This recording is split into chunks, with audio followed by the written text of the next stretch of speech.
In today's episode, we'll be explaining why the HTML5 interface looks the way it does.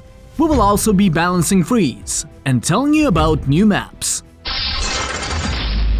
Hello tankers! We would like to devote this episode of the vlog to answering some of the most common questions you asked on the forum.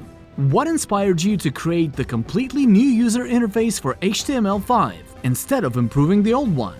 During the past 11 years, much has changed.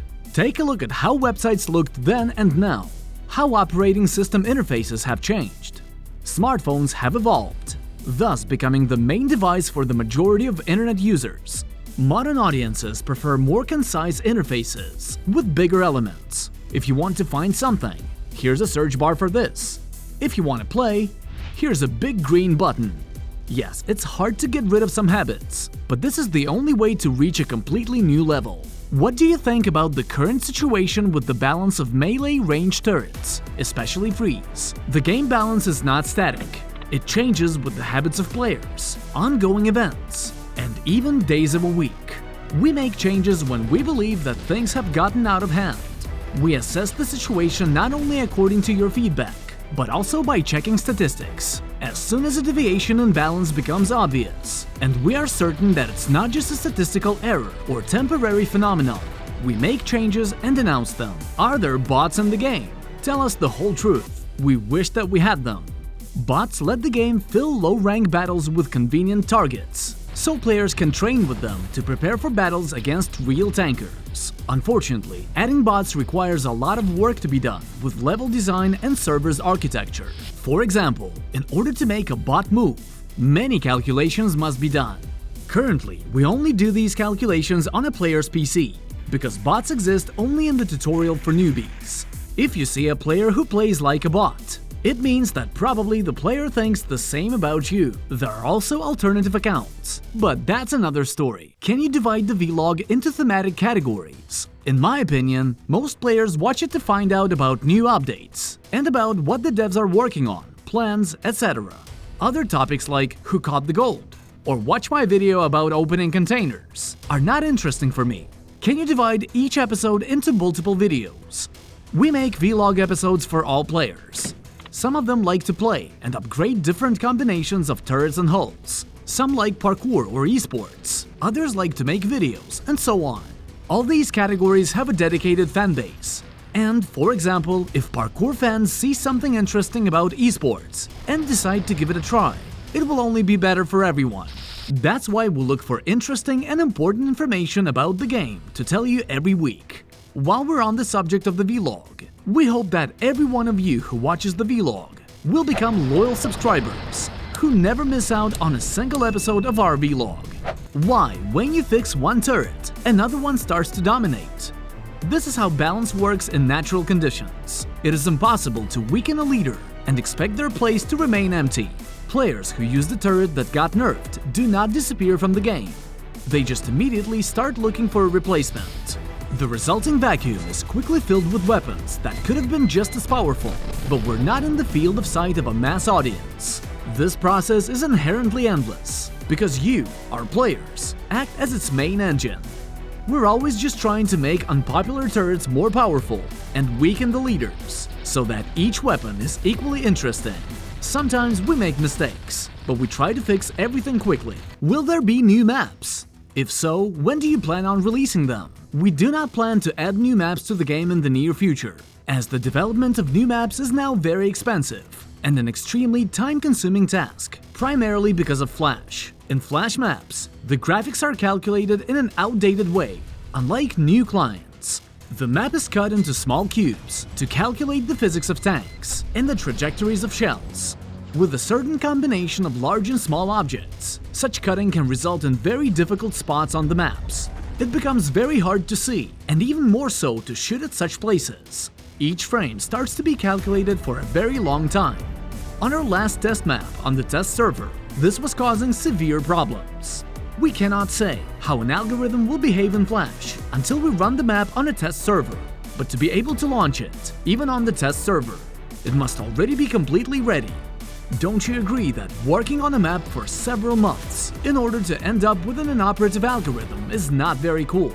We think so too. Therefore, we have frozen the work on new maps until the flash is completely disabled in the game. Why did the solo Juggernaut mode get deleted?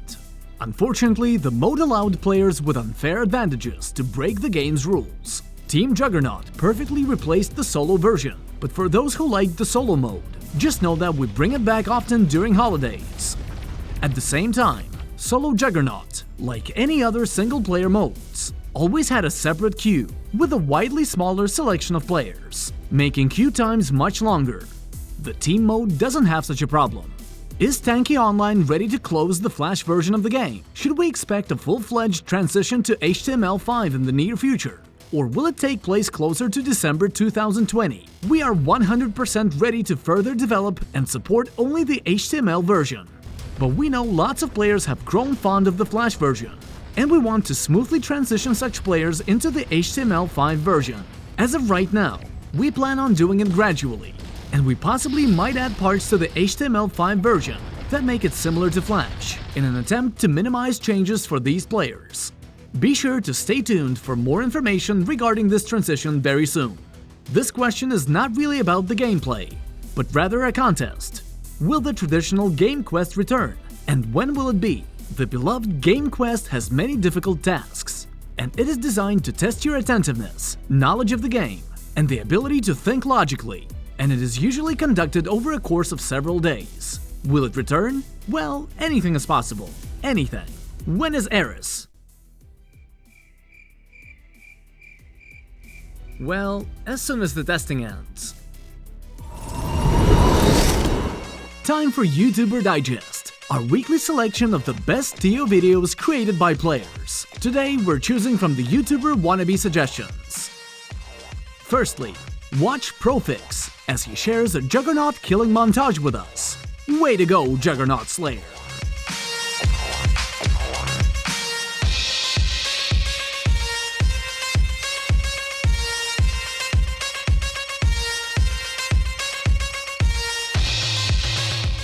Lastly, watch Cyborg Eats Food share a random Tanki montage, in which he shows us some cool kills, matchmaking, and parkour.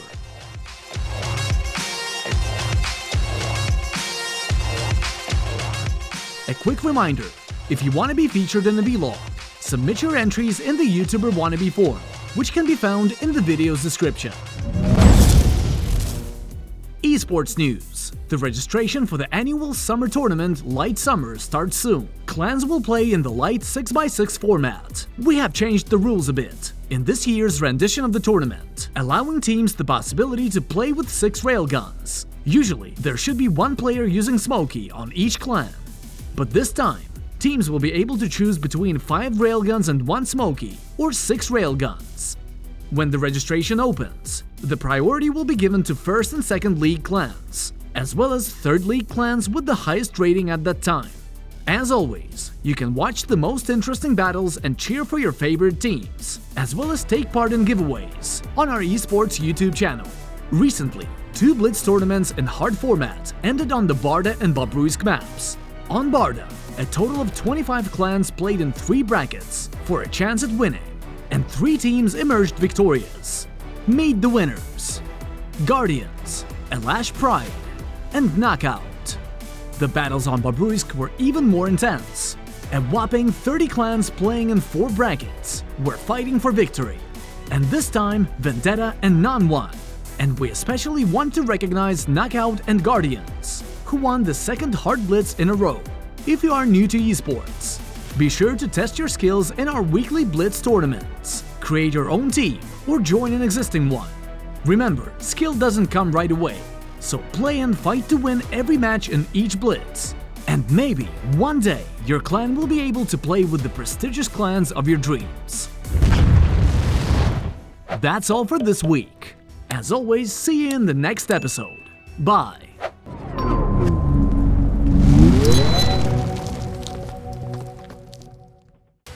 Last time, you had to guess if the Titan would survive under the dome, and the right answer is B.